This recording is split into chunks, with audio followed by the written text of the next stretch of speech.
부산의 작은 골목. 비가 쏟아지는 어느 봄날 저녁이었다. 하늘에서는 굵은 빗방울이 도시의 콘크리트 바닥을 두드리며 경쾌한 소리를 만들어냈다. 그러나 강현수에게 이 소리는 그다지 경쾌하게 들리지 않았다.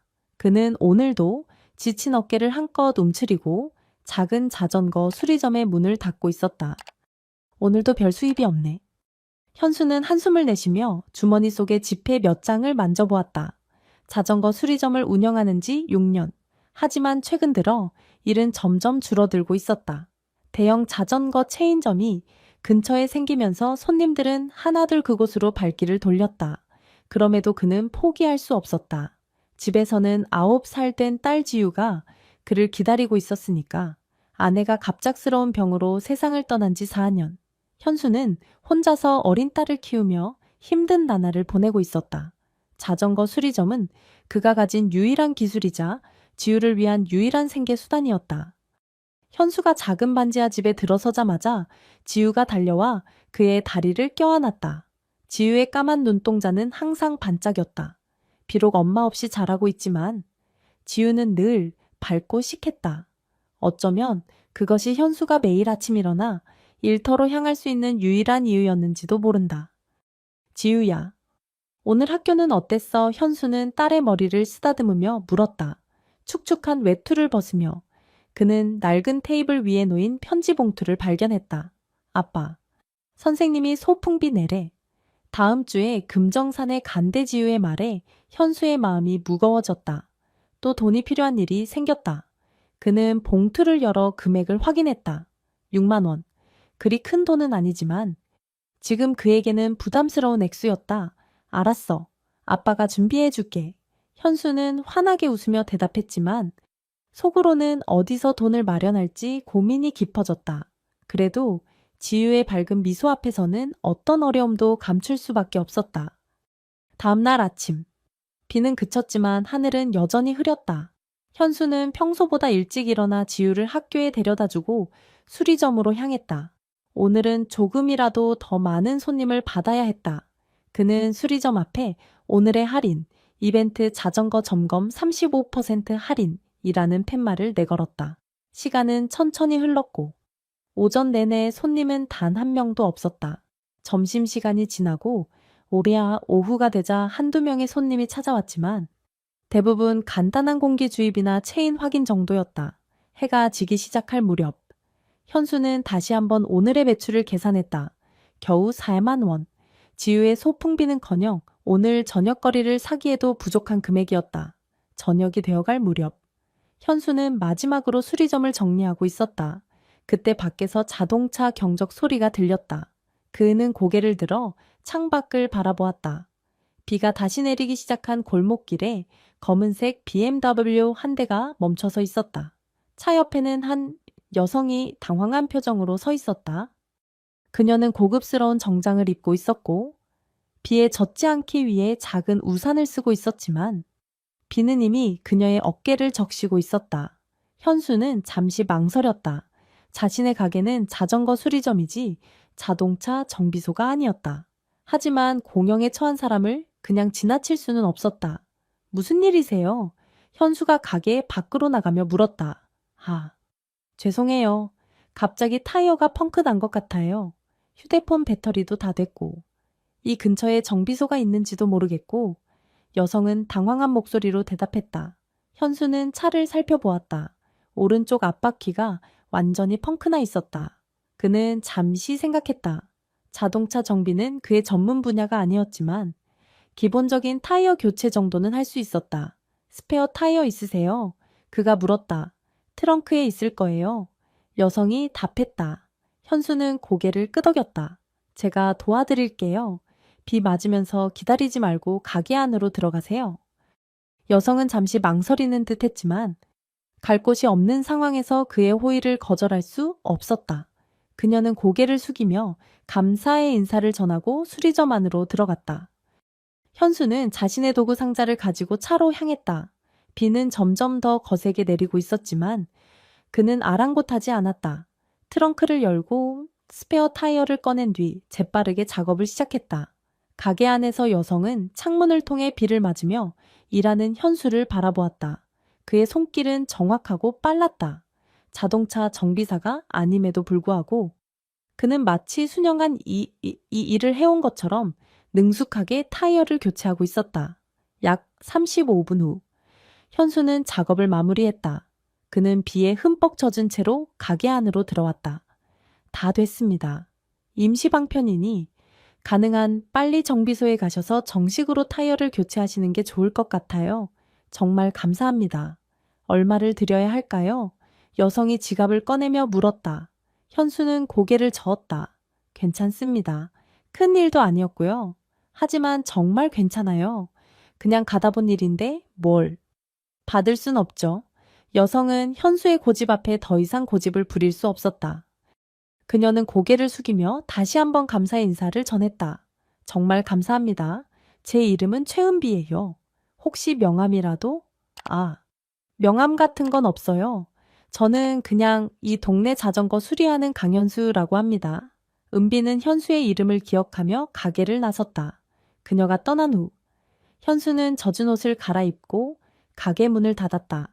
집으로 돌아가는 길. 그는 빗속에서 타이어를 교체한 일을 별것 아닌 듯 생각했다. 그저 도움이 필요한 사람을 도와준 것뿐이었다.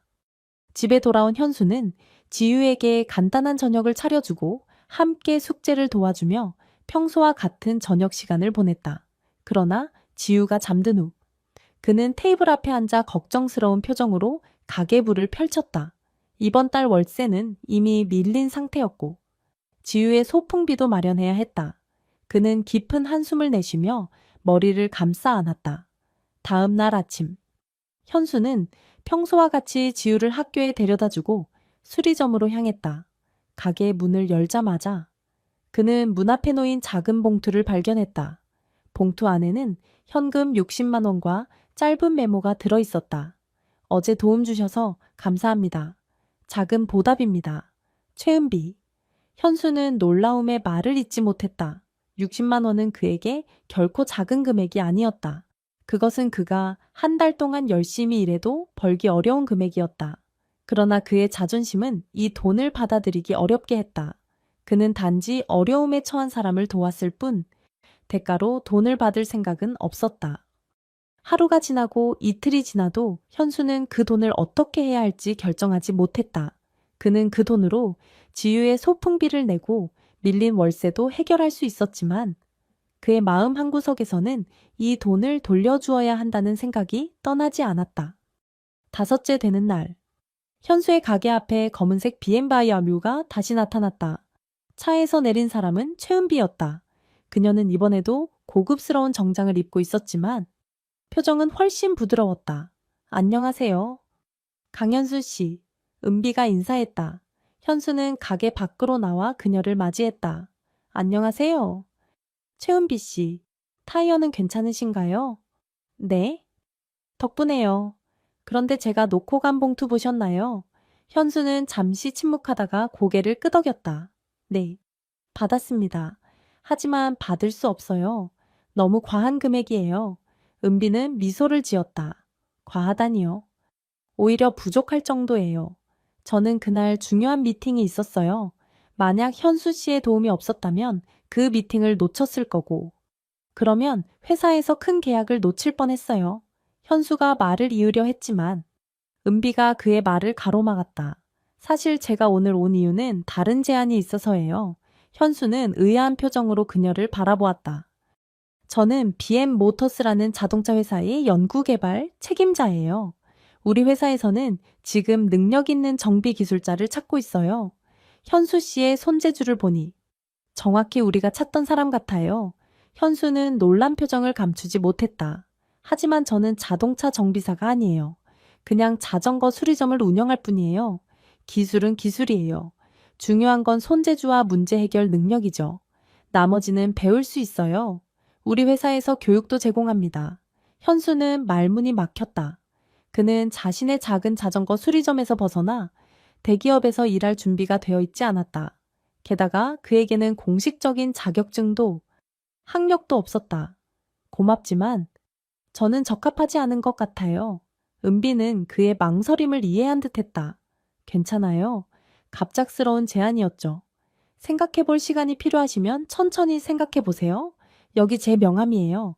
마음이 바뀌시면 언제든지 연락주세요. 은비는 명함을 건네고 떠났다. 현수는 손에 든 명함을 물끄러미 바라보았다. 비엔 모터스 연구개발. 책임자 최은비. 그것은 그에게 완전히 다른 세계의 이야기처럼 느껴졌다. 그날 저녁, 현수는 지유에게 오늘 있었던 일을 이야기하지 않았다. 대신 그는 평소와 같이 딸과 함께 저녁을 먹고 숙제를 도와주고 잠자리에 들기 전 책을 읽어주었다. 하지만 지유가 잠든 후 그는 오랫동안 은비의 제안에 대해 생각했다. 아빠, 왜 안 가? 다음날 아침. 지유가 갑자기 물었다. 현수는 놀라서 딸을 바라보았다. 뭐가 그 큰 회사 말이야? 어제 아빠가 전화할 때 들었어. 현수는 쓴웃음을 지었다. 자신이 친구에게 은비의 제안에 대해 상담하는 전화통화를 지유가 들었던 모양이었다. 아빠는 자전거 수리하는 게 좋아. 큰 회사는 아빠한테 맞지 않을 것 같아. 지유는 고개를 갸웃거렸다. 하지만 아빠, 그 회사 가면 더 많은 돈 벌 수 있잖아. 그럼 우리 더 큰 집으로 이사할 수 있고. 아빠도 밤늦게까지 일 안 해도 되고. 현수는 딸의 말에 가슴이 아팠다. 어린 지유도 그들의 어려운 생활 환경을 느끼고 있었던 것이다. 그는 딸의 작은 손을 꼭 잡았다. 지유야, 아빠가 다시 한번 생각해 볼게. 그날 오후, 현수는 최은비에게 전화를 걸었다. 그는 자신의 상황을 솔직하게 설명했다. 학력도 없고, 자격증도 없고, 기술적인 경험도 제한적이라고. 하지만 은비는 이미 그런 사실을 알고 있었다. 괜찮아요. 우리는 현수 씨의 잠재력을 보는 거예요. 나머지는 함께 해결해 나갈 수 있어요. 잘해. 일주일 후, 현수는 BM 모터스의 연구개발팀에 기술 보조로 입사했다. 처음에는 모든 것이 낯설고 어려웠다. 복잡한 자동차 부품들, 첨단 기술, 그리고 회사의 엄격한 규칙들. 더욱이 그의 동료들 중 일부는 그를 불신의 눈으로 바라보았다. 공식적인 교육 배경 없이 들어온 그를. 그들은 유니사의 특별 케이스라고 부르며 은근히 무시했다. 하지만 현수는 굴하지 않았다. 그는 매일 밤늦게까지 남아 자동차 매뉴얼을 공부했고 주말에도 회사에 나와 선배들의 작업을 관찰했다. 그의 손재주와 문제, 해결 능력은 점차 인정받기 시작했다. 현수 씨, 이 부품 좀 봐줄래요? 한 선배 엔지니어가 어느 날 그를 불렀다. 이게 계속 같은 문제를 일으키는데 원인을 찾을 수가 없어요. 현수는 부품을 꼼꼼히 살펴보았다. 그리고 몇 분 후, 그는 아주 작은 균열을 발견했다. 그것은 일반적인 검사 방법으로는 찾기 어려운 위치에 있었다. 여기 보세요. 이 부분에 미세한 균열이 있어요. 이 때문에 압력이 불균형해지는 것 같아요. 선배 엔지니어는 놀란 표정으로 현수를 바라보았다. 어떻게 그걸 발견했어요? 현수는 어깨를 으쓱했다. 자전거를 오래 수리하다 보니 작은 문제도 눈에 잘 들어와요. 이 일을 계기로 현수의 평판은 서서히 변화하기 시작했다. 그의 실용적인 접근 방식과 문제 해결 능력은 점점 더 많은 동료들의 인정을 받았다. 3개월이 지난 어느 날, 은비가 현수를 자신의 사무실로 불렀다. 현수 씨, 새로운 프로젝트를 맡아볼 생각 있어요. 우리가 개발 중인 전기 자동차의 냉각 시스템에 문제가 있어요.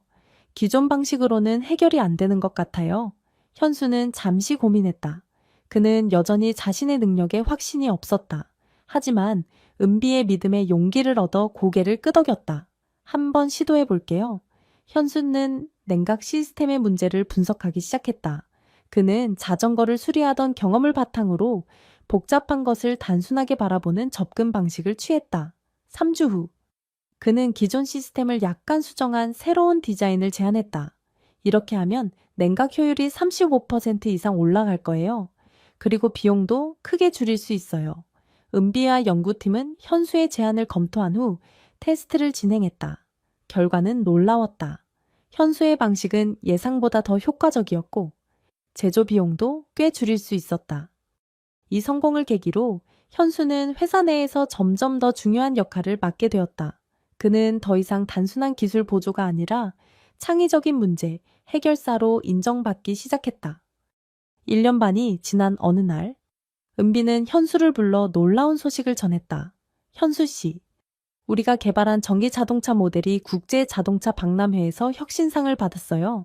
그리고 그 핵심에는 현수 씨가 디자인한 냉각 시스템이 있어요. 현수는 믿기지 않는 표정으로 은비를 바라보았다. 그래서 경영진에서 현수 씨를 정식 연구 개발팀의 일원으로 승진시키기로 했어요. 물론 급여도 대폭 인상됩니다. 현수의 눈에 눈물이 고였다. 1년 반 전, 그는 작은 자전거 수리점을 운영하며 하루하루를 간신히 버티고 있었다. 그리고 지금 그는 대기업의 연구개발팀에서 중요한 역할을 맡게 된 것이다. 감사합니다. 정말 감사합니다. 은비는 미소를 지었다. 감사할 필요 없어요. 이건 모두 현수 씨의 노력과 재능 덕분이에요. 현수는 집으로 돌아가는 길에 가슴이 벅차올랐다. 그는 이제 지유에게 더 나은 삶을 제공할 수 있게 되었다. 더 넓은 집, 더 좋은 교육, 그리고 무엇보다 더 많은 시간을 함께 보낼 수 있게 되었다. 집에 도착한 현수는 학교에서 돌아온 지유를 꼭 안아주었다. 지유야. 아빠한테 좋은 소식 있어. 지유는 호기심 가득한 눈으로 아빠를 바라보았다. 아빠가 승진했어. 이제 우리 더 좋은 집으로 이사 갈 수 있고. 지유 학원도 보낼 수 있어. 지유는 기쁨에 벌떡 뛰며 아빠의 목을 껴안았다. 야오, 아빠 최고. 그날 저녁, 현수와 지유는 오랜만에 외식을 했다. 그들은 맛있는 음식을 먹으며 앞으로의 계획에 대해 이야기했다. 현수는 딸의 행복한 모습을 바라보며 1년 반 전 그 우연한 만남이 그들의 삶을 어떻게 바꿔놓았는지 생각했다. 일주일 후, 현수와 지유는 새로운 아파트로 이사했다. 그것은 그들이 전에 살던 반지하 방과는 비교할 수 없을 정도로 넓고 밝은 공간이었다. 지유는 처음으로 자신만의 방을 갖게 되어 너무나 기뻐했다. 어느 날 저녁, 현수는 발코니에 서서 부산의 야경을 바라보고 있었다. 그때 초인종이 울렸다. 문을 열자 최은비가 서 있었다. 그녀는 손에 작은 선물 상자를 들고 있었다. 현수 씨, 새집 축하해요. 현수는 놀란 표정으로 그녀를 맞이했다. 은비 씨, 어떻게 알고 오셨어요? 회사 인사 기록에 새 주소가 있잖아요. 은비가 웃으며 대답했다. 현수는 그녀를 안으로 초대했다. 지유는 거실에서 숙제를 하고 있었다. 은비를 보자 호기심 어린 눈으로 바라보았다. 안녕. 지유야. 난 최은비라고 해. 아빠 회사에서 같이 일하고 있어. 은비가 부드러운 목소리로 말했다. 지유는 수줍게 웃으며 인사했다. 안녕하세요. 새집 어때 마음에 들어? 은비가 물었다. 지유는 활짝 웃으며 고개를 끄덕였다. 네, 제 방도 있고 창문도 크고 너무 좋아요. 현수는 부엌에서 차를 준비하며 딸과 은비의 대화를 듣고 있었다. 그는 1년 반 전 비 오는 날 우연히 은비를 도와준 것이 그들의 삶을 이렇게 바꿔놓을 줄은 상상도 못했다. 차를 들고 나왔을 때 지유는 이미 은비에게 자신의 새 학교와 친구들에 대해 신나게 이야기하고 있었다. 현수는 그 모습을 보며 따뜻한 미소를 지었다. 현수 씨, 사실 오늘 온 이유가 또 있어요. 은비가 차를 마시며 말했다. 현수는 의아한 표정으로 그녀를 바라보았다. 다음 주에 우리 회사 창립 12주년 기념 행사가 있어요. 그때 우리가 개발한 새 전기차 모델도 공개될 예정인데. 현수 씨가 그 프로젝트에 큰 기여를 했으니 무대에 올라와 소개해주면 좋을 것 같아요. 현수는 놀라움을 감추지 못했다. 무대요? 저는 그런 경험이 없는데. 걱정 마세요.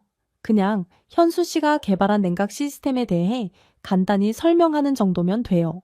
사람들이 그 혁신적인 아이디어가 어디서 왔는지 알았으면 해요. 현수는 망설였다. 그는 여전히 자신을 중요한 인물로 생각하지 않았다. 그저 운이 좋았을 뿐이라고 생각했다. 은비 씨, 저는 그저 운이 좋았을 뿐이에요. 당신이 아니었다면 저는 여전히 그 작은 수리점에서. 은비는 고개를 저었다. 운이 아니에요. 현수 씨의 재능과 노력 덕분이에요. 그리고 그녀는 잠시 말을 멈추고 미소를 지었다. 사실 내가 운이 좋았던 거죠. 그날 당신을 만나지 않았다면 우리 회사는 이렇게 혁신적인 기술을 갖지 못했을 테니까요. 그들의 대화를 듣고 있던 지유가 갑자기 끼어들었다. 아빠, 해봐요. 아빠는 뭐든지 잘할 수 있어요. 현수는 딸의 응원에 웃음을 터뜨렸다. 그래, 한번 해볼게. 은비는 미소를 지으며 일어섰다. 그럼 다음 주 월요일에 뵐게요. 준비 자료는 내일 이메일로 보내드릴게요. 개인. 은비가 떠난 후 현수는 발코니에 서서 생각에 잠겼다. 1년 반 전? 그는 그저 하루하루를 버티며 살아가는 가난한 자전거 수리공이었다. 그리고 지금 그는 대기업의 연구원이 되어 자신의 기술을 세상에 소개하게 되었다. 그는 깊은 감사함을 느꼈다. 다음 날, 현수는 회사에서 프레젠테이션 준비를 시작했다. 그는 컴퓨터 앞에 앉아 자신이 개발한 냉각 시스템에 대한 자료를 정리했다. 처음에는 어색했지만 자신이 정말 잘하는 주제였기에 곧 자신감이 생겼다. 그러나 그날 오후, 현수는 예상치 못한 문제에 직면했다. 연구팀의 다른 구성원인 박민재가 그를 찾아왔다. 현수 씨, 내가 개발한 시스템 코드를 무단으로 수정했다면서요? 민재의 말투는 날카로웠다. 현수는 당황했다. 아니요, 제가 그런 적 없어요. 무슨 일이 있었나요? 어제 제가 작성한 코드가 오늘 아침에 변경되어 있었어요. 로그를 확인해보니 현수 씨 계정으로 접속한 기록이 있더군요. 현수는 혼란스러웠다. 그는 어제 저녁 일찍 퇴근했고 그 후에는 회사 시스템에 접속한 적이 없었다. 민재 씨, 저는 어제 7시에 퇴근했고 그 후에는 시스템에 접속하지 않았어요. 분명히 오해가 있는 것 같아요. 하지만 민재는 믿지 않는 눈치였다. 현수 씨 같은 비전공자가 갑자기 들어와서 출세하는 게 눈에 거슬렸지만 참았어요. 하지만 남의 성과를 가로채는 건 용납할 수 없어요. 이 말을 남기고 민재는 화를 내며 떠났다. 현수는 자리에 털썩 주저앉았다. 그동안 쌓아온 신뢰가 한순간에 무너질 수도 있다는 두려움이 엄습했다. 그는 즉시 IT 부서에 연락해 로그 기록을 확인해 달라고 요청했다. 몇 시간 후 IT 부서에서 연락이 왔다. 강현수 씨. 확인해보니 어제 저녁 9시경에 현수 씨 계정으로 원격 접속이 있었네요. IP 주소를 추적해보니 회사 내부 네트워크였습니다. 현수는 점점 더 혼란스러워졌다. 누군가 그의 계정을 이용해 고의적으로 문제를 일으킨 것일까? 그는 이 사실을 은비에게 알려야 할지 고민했다. 다음 날 아침, 현수가 사무실에 도착했을 때 은비가 그를 급히 불렀다. 현수 씨, 민재 씨의 코드 수정에 대해 들었어요. 무슨 일이 있었던 거예요? 현수는 자신이 알고 있는 사실을 모두 설명했다. 은비는 그의 이야기를 귀에 깊게 들었다. 알겠어요. 내가 직접 조사해 볼게요. 현수 씨는 프레젠테이션 준비에 집중하세요. 하지만 현수의 마음은 무거웠다. 그는 이제 막 인정받기 시작했는데 이런 일로 모든 것을 잃게 될까 봄 두려웠다. 그날 오후 현수는 회의실에서 프레젠테이션 연습을 하고 있었다. 그때 은비가 급하게 들어왔다. 현수 씨, 좋은 소식이에요. IT 부서에서 추가 조사를 했어요. CCTV를 확인한 결과 어제 저녁에 현수 씨 컴퓨터를 사용 우사블레 한 사람은 민재 씨의 조수인 이수민이었어요. 그가 인정했어요. 민재 씨의 지시로 고의적으로 문제를 일으키려 했다고요. 현수는 안도의 한숨을 내쉬었다. 정말요? 하지만 왜 민재 씨는 항상 자신이 연구팀의 스타였어요? 그런데 현수 씨가 들어와서 주목을 받자 질투했던 거죠. 하지만 걱정 마세요. 이 일은 이미 경영진에 보고되었고 적절한 조치가 취해질 거예요. 현수는 복잡한 감정에 휩싸였다. 그는 자신이 다른 사람의 위치를 위협한다는 생각을 해본 적이 없었다. 은비 씨, 민재 씨에게 너무 심한 처벌은 하지 말아주세요. 아마 그도 나름의 이유가 있었을 테니까요. 은비는 현수의 너그러움에 놀란 표정을 지었다. 현수 씨는 정말 특별한 사람이에요. 이런 상황에서도 다른 사람을 생각하다니 이 사건 이후 현수에 대한 회사의 평판은 더욱 높아졌다. 그의 실력뿐만 아니라 인격에 대한 존경심도 깊어졌다. 창립 기념일 행사 당일, 현수는 긴장한 마음으로 무대에 올랐다. 수백 명의 직원들과 기자들이 지켜보는 가운데 그는 자신이 개발한 냉각 시스템에 대해 설명했다. 처음에는 목소리가 떨렸지만 곧 자신감을 찾았다. 저는 자전거를 수리하면서 배운 원리를 자동차에 적용했습니다. 때로는 가장 단순한 해결책이 가장 효과적일 수 있습니다. 그의 발표가 끝나자 큰 박수가 터져 나왔다. CEO가 직접 나와 현수의 손을 잡고 감사를 표했다. 강현수 씨 덕분에 우리 회사는 한 단계 더 발전할 수 있었습니다. 혁신은 항상 예상치 못한 곳에서 온다는 것을 다시 한번 깨닫게 해 주셨어요.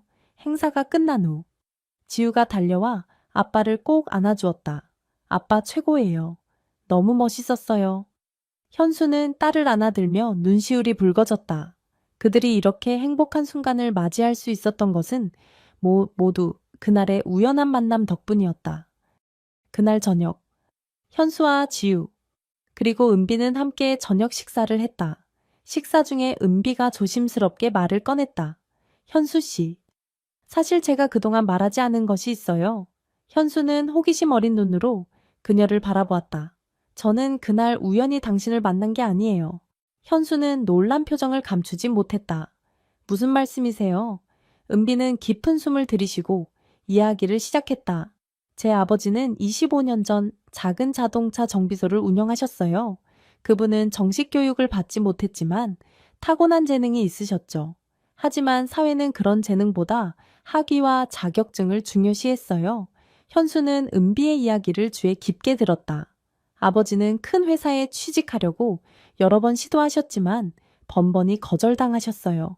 결국 작은 정비소를 운영하며 평생을 보내셨죠. 돌아가시기 전 아버지는 저에게 한 가지 약속을 받으셨어요. 진정한 재능을 가진 사람을 발견하면 그에게 기회를 주라고요. 은비의 눈에 눈물이 고였다. 그래서 저는 계속 찾고 있었어요. 그리고 그날, 비 오는 날 당신이 제 차를 고치는 모습을 보면서 저는 알았어요. 당신이 바로 아버지가 말씀하신 그런 사람이라는 것을요. 현수는 말을 잃었다. 그동안 그가 운이 좋았다고 생각했던 만남이 사실은 운명적인 것이었다. 그래서 그날 일부러 제 가게 앞에서 차를 멈추신 거였어요. 은비는 작게 웃었다. 네, 사실 타이어는 펑크한 게 아니라 제가 일부러 공기를 뺐어요. 당신의 실력을 시험해보고 싶었거든요. 현수는 놀라움을 감추지 못했다.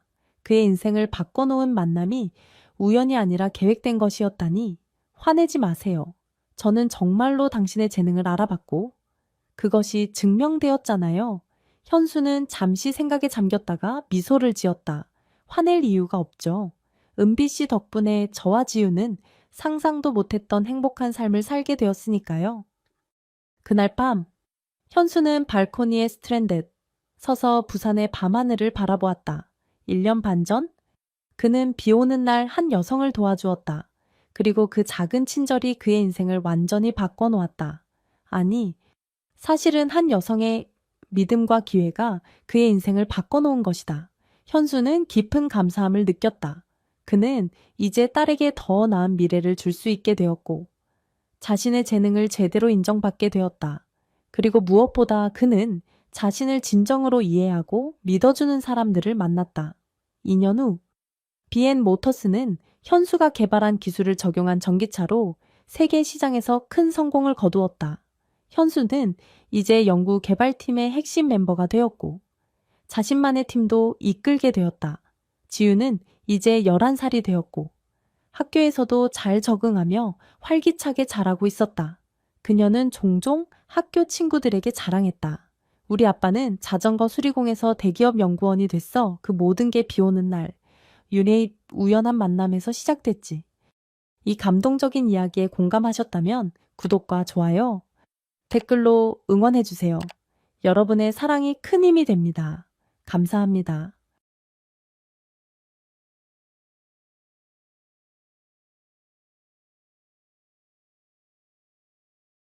대전 배굴리의 한적한 마을. 쌍둥이 자매 은서와 하영은 때려야 뗄 수 없는 하나였다. 그들의 삶은 평화롭고 단순했지만 어느 여름날 한 남자의 등장으로 모든 것이 뒤바뀐다. 과연 그들의 특별한 선택은 어떤 파문을 일으켰을까? 지금 이 놀라운 이야기에 빠져보세요. 채널 구독과 좋아요로 응원해주세요. 자, 함께 시작합시다. 대전 외곽의 작은 마을 배굴리에서 쌍둥이 자매 은서와 하영이 태어났다. 두 자매는 평범한 농부 가정의 막내로 어릴 때부터 외모뿐만 아니라 성격까지 닮아 마을 사람들의 주목을 받았다.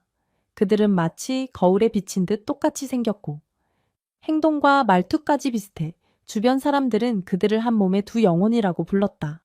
은서와 하영은 어릴 때부터 항상 함께였다.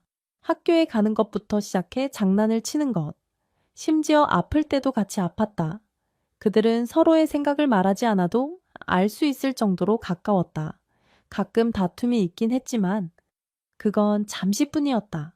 한 명이 슬퍼하면 다른 한 명이 곧바로 위로해 주었고 한 명이 기뻐하면 다른 한 명도 함께 기뻐했다. 은서야, 우리 평생 이렇게 함께 있을 수 있을까? 어느 봄날 벚꽃, 나무 아래에서 하영이 물었다. 은서는 미소를 지으며 대답했다. 당연하지. 우리는 하나니까. 누구도 우릴 갈라놓을 수 없어. 은서와 하영은 그들의 유대감이 어떤 것으로도 깨지지 않을 거라고 굳게 믿었다. 그들에게 서로는 전부였고 세상 그 무엇과도 바꿀 수 없는 존재였다. 시간이 흘러 은서와 하영은 고등학교에 입학했다. 마을의 작은 고등학교에서 그들은 여전히 때려야 뗄 수 없는 존재였다. 수업 시간에도, 점심 시간에도, 방과 후에도 항상 함께였다. 선생님들은 가끔 그들을 구분하기 위해 애를 썼고, 친구들은 그들의 친밀한 관계를 부러워하며 동시에 신기해했다. 하지만 시골 생활은 단순한 만큼 어려움도 많았다. 특히 은서와 하영의 가정은 넉넉하지 않았다. 부모님은 농사일로 바쁘셨고 수입은 늘 부족했다. 두 자매는 어릴 때부터 부모님을 돕기 위해 농사일을 거들었고 때로는 마을의 다른 일도 도왔다. 언니, 우리가 좀 더 크면 부모님을 편하게 해드릴 수 있겠지. 어느 날 하영이 물었다. 은서는 땀을 닦으며 대답했다. 그럼 우리가 열심히 공부해서 좋은 대학에 가면 부모님도 좋아하실 거야. 그렇게 두 자매는 학업과 집안일을 병행하며 바쁜 나날을 보냈다. 그들의 성적은 늘 상위권이었고 부모님은 그런 딸들을 자랑스러워 하셨다. 고등학교 3학년이 되자 대학 입시에 대한 압박감이 커졌다. 많은 친구들이 서울의 대학을 목표로 공부했고 은서와 하영도 처음에는 그렇게 생각했다. 하지만 현실은 그리 녹록지 않았다. 은서야, 하영아, 어느 저녁 아버지가 두 딸을 불렀다. 너희들 대학 갈 생각은 접어라. 우리 형편에 등록금을 감당할 수 없다. 그 말에 은서와 하영은 충격을 받았지만 동시에 이해했다. 그들은 가족의 경제 상황을 잘 알고 있었다. 괜찮아요. 아빠, 은서가 먼저 입을 열었다. 우리가 여기서 일하면서 가족을 도울게요. 하영도 고개를 끄덕였다. 네. 아빠, 우리가 할 수 있는 일을 찾아볼게요. 부모님은 미안하셨는지 눈시울을 붉히셨다. 결국 은서와 하영은 마을에 남았다. 그들은 가족을 돕기 위해 여러 가지 일을 찾아 나섰다. 언니, 우리가 작은 가게라도 열면 어떨까? 어느 날 하영이 제안했다. 은서는 잠시 생각하다가 동의했다. 좋은 생각이야. 우리 마을에 구멍가게가 하나 있으면 좋을 것 같아. 그렇게 두 자매는 부모님의 도움을 받아 작은 구멍가게를 열었다. 가게는 마을 중심에 위치했고 기본적인 생필품과 간식거리를 팔았다. 처음에는 서툴렀지만 시간이 지나면서 점점 가게 운영에 익숙해졌다. 매일 은서와 하영은 함께 일했다. 아침 일찍 일어나 가게를 열고 손님들을 맞이하고 물건을 정리하고 밤늦게까지 장부를 정리했다. 그들은 힘들 때마다 서로를 의지하며 어려움을 극복해 나갔다. 가게를 운영하면서 은서와 하영은 마을 사람들과 더 가까워졌다. 손님들과 대화를 나누며 마을의 소식을 듣고 때로는 조언을 해주기도 했다. 구멍가게는 단순히 물건을 사고 파는 곳이 아니라 마을의 사랑방 역할을 하게 되었다. 은서, 하영아, 너희 덕분에 우리 마을이 더 활기찼어. 어느 날 박할머니가 말씀하셨다. 두 자매는 그런 말을 들을 때마다 뿌듯함을 느꼈다. 그들은 비록 큰 꿈을 포기했지만 지금의 삶에 만족하고 있었다. 그렇게 평화로운 날들이 이어졌다. 은서와 하영은 가게 일을 하면서도 틈틈이 책을 읽고 공부를 했다. 그들은 언젠가 더 큰 꿈을 이룰 수 있을 거라고 믿었다. 그러나 모든 것은 어느 여름날 민재가 나타나면서 바뀌기 시작했다. 민재는 32세의 서울 출신 사업가였다. 그는 이 마을의 첨단 농업 프로젝트를 투자하기 위해 왔다. 세련된 외모와 부드러운 말투, 그리고 깊은 지식을 가진 민재는 곧 마을의 관심을 받았다. 처음 민재를 만난 것은 그가 구멍가게에 물건을 사러 왔을 때였다. 안녕하세요. 이 마을의 새로운 민재라고 합니다. 그가 미소를 지으며 말했다. 은서와 하영은 그의 모습에 순간 넋을 잃었다. 서울에서 온 세련된 남자는 그들이 본 적 없는 새로운 세계처럼 보였다. 안녕하세요. 저는 은서고, 은서가 겨우 입을 열었다. 그날 이후로 민재는 자주 가게를 들렀다. 그는 단순히 물건을 사러 오는 것이 아니라 은서와 하영과 대화를 나누기 위해 오는 것 같았다. 민재는 그의 여행 경험과 서울에서의 생활, 그리고 진행 중인 프로젝트에 대해 이야기했다. 두 자매는 그의 이야기에 푹 빠졌다. 그들은 민재를 통해 더 넓은 세상을 보는 것 같았다. 너희들도 서울에 와봐야 해. 정말 다른 세상이야. 민재가 어느 날 말했다. 은서와 하영은 서로를 바라보았다. 그들의 마음속에는 새로운 꿈이 싹트기 시작했다. 시간이 지나면서 은서와 하영은 둘 다 민재에게 특별한 감정을 느끼고 있다는 것을 깨달았다.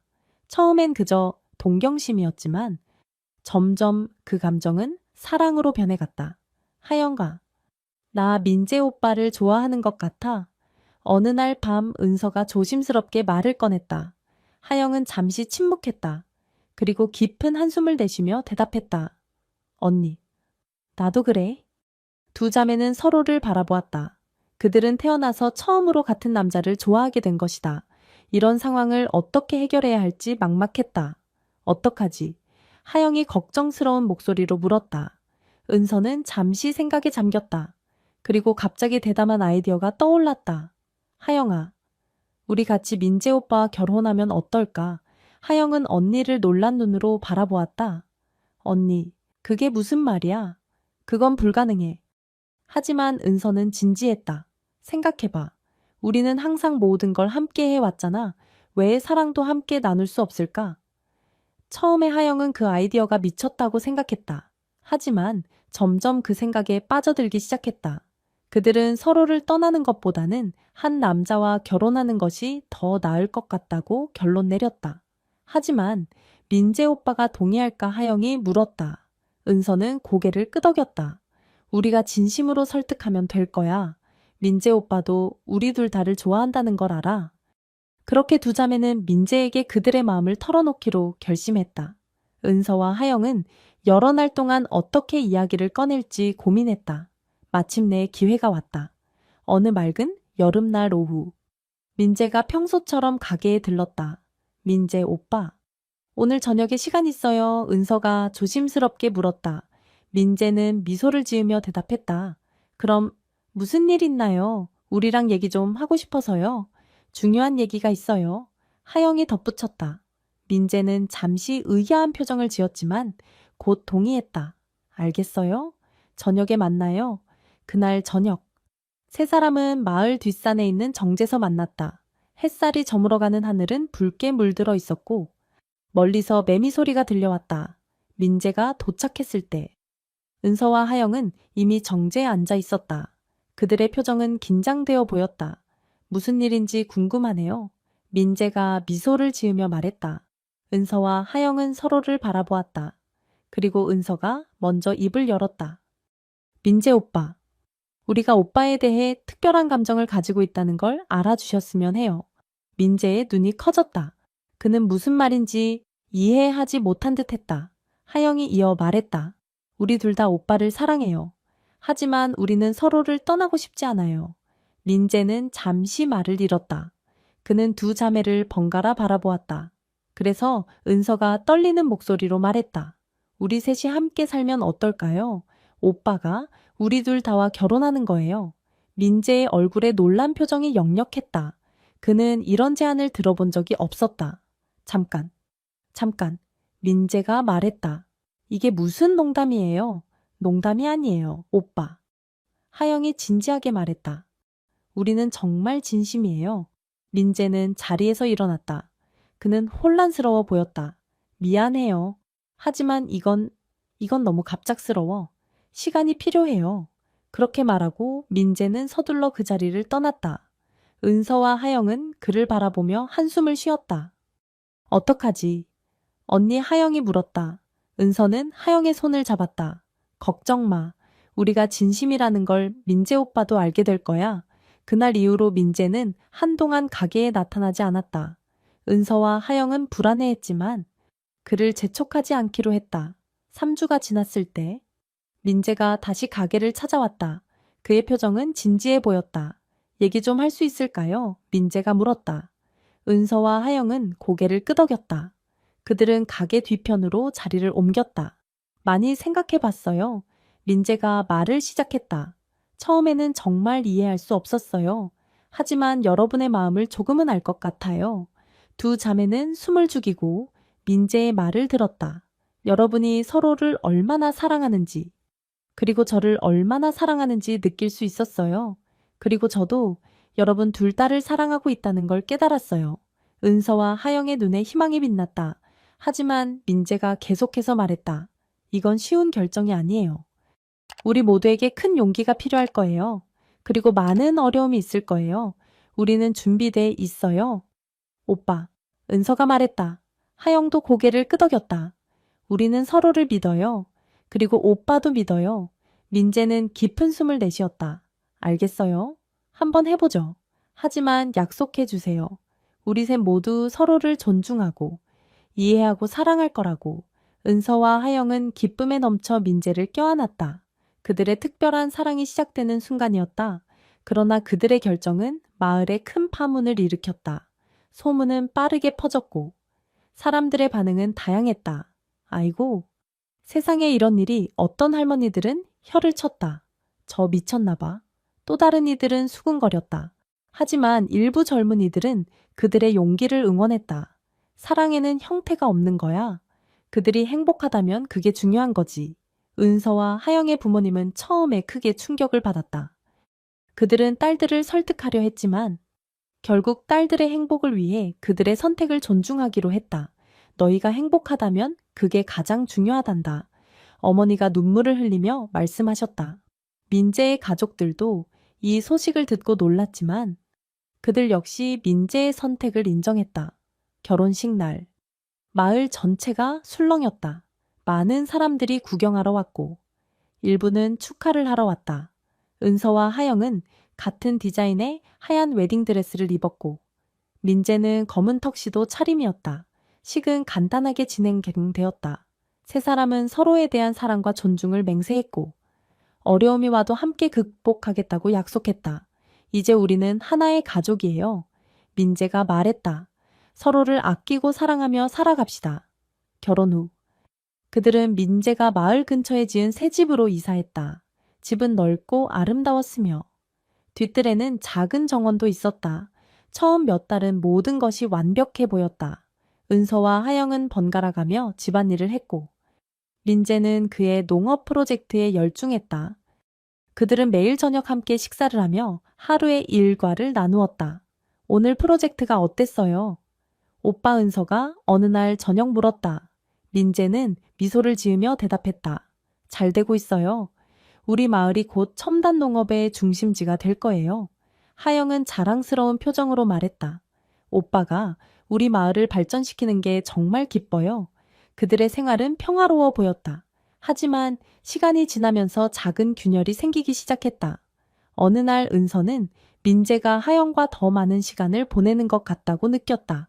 그녀는 그것을 무시하려 했지만 마음 한구석에서 질투의 감정이 솟아났다. 하영 역시 비슷한 감정을 느꼈다. 그녀는 은서가 민재와 대화에서 항상 주도권을 잡는 것 같다고 생각했다. 민재는 이런 미묘한 긴장감을 느꼈지만 어떻게 해결해야 할지 몰랐다. 그는 두 사람을 똑같이 대하려 노력했지만 그것이 오히려 더 큰 문제를 만드는 것 같았다. 오빠, 오늘은 내가 저녁을 준비할게요. 어느 날 은서가 말했다. 하영은 즉시 반응했다. 아니야, 내가 할게. 어제도 언니가 했잖아. 민재는 두 사람 사이에서 난처한 표정을 지었다. 괜찮아요. 오늘은 내가 요리를 해볼게요. 이런 작은 갈등들이 점점 쌓여갔다. 그들은 여전히 서로를 사랑했지만 동시에 서로를 경계하기 시작했다. 어느 날 밤, 민재가 늦게 귀가했다. 그는 피곤해 보였고 얼굴에는 걱정의 그림자가 드리워져 있었다. 무슨 일 있어요? 오빠 은서가 물었다. 민재는 한숨을 쉬었다. 프로젝트에 문제가 생겼어요. 투자자들이 마음을 바꾸려고 해요. 하영이 민재의 손을 잡았다. 걱정 마. 오빠, 우리가 있잖아요. 그 순간 은서는 하영의 행동에 질투를 느꼈다. 그녀는 자신도 민재를 위로하고 싶었지만 뭔가 가로막히는 느낌이 들었다. 다음 날, 민재는 아침 일찍 집을 나섰다. 그는 투자자들과 만나 문제를 해결하려 했다. 은서와 하영은 집에 남아 서로를 어색하게 바라보았다. 언니, 우리 이러면 안 돼요. 하영이 먼저 입을 열었다. 은서는 고개를 끄덕였다. 나도 알아. 하지만 어떻게 해야 할지 모르겠어. 그들은 오랜 시간 대화를 나누었다. 서로의 감정, 두려움, 그리고 사랑에 대해 솔직하게 이야기했다. 우리가 서로를 믿지 못하면 이 관계는 유지될 수 없어요. 은서가 말했다. 하영은 눈물을 흘리며 대답했다. 맞아요. 언니, 우리는 서로를 더 이해하고 존중해야 해요.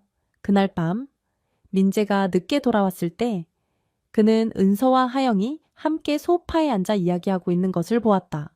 오빠, 우리 얘기 좀 해요. 은서가 말했다. 민재는 그들 앞에 앉았다. 그는 두 사람의 표정이 진지한 것을 보고 무슨 일인지 짐작했다. 우린 모두 노력해야 해요. 하영이 말했다. 이 관계를 유지하려면 더 많은 대화와 이해가 필요해요.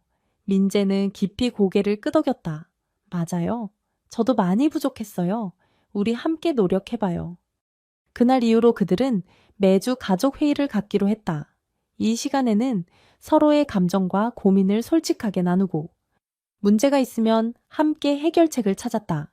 시간이 지나면서 그들의 관계는 조금씩 안정을 찾아갔다.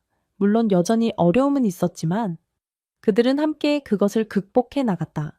민재의 농업 프로젝트도 점차 궤도에 올랐다. 마을은 변화하기 시작했고 젊은이들이 돌아오기 시작했다. 3년이 지났을 때 은서는 임신 사실을 알게 되었다. 그리고 몇 개월 후 하영도 임신을 했다. 우리 가족이 더 커지네요. 민재가 기쁨에 찬 목소리로 말했다. 은서와 하영은 서로를 바라보며 미소 지었다. 그들의 사랑은 이제 새로운 생명으로 이어지고 있었다. 마을 사람들의 시선도 조금씩 변해갔다.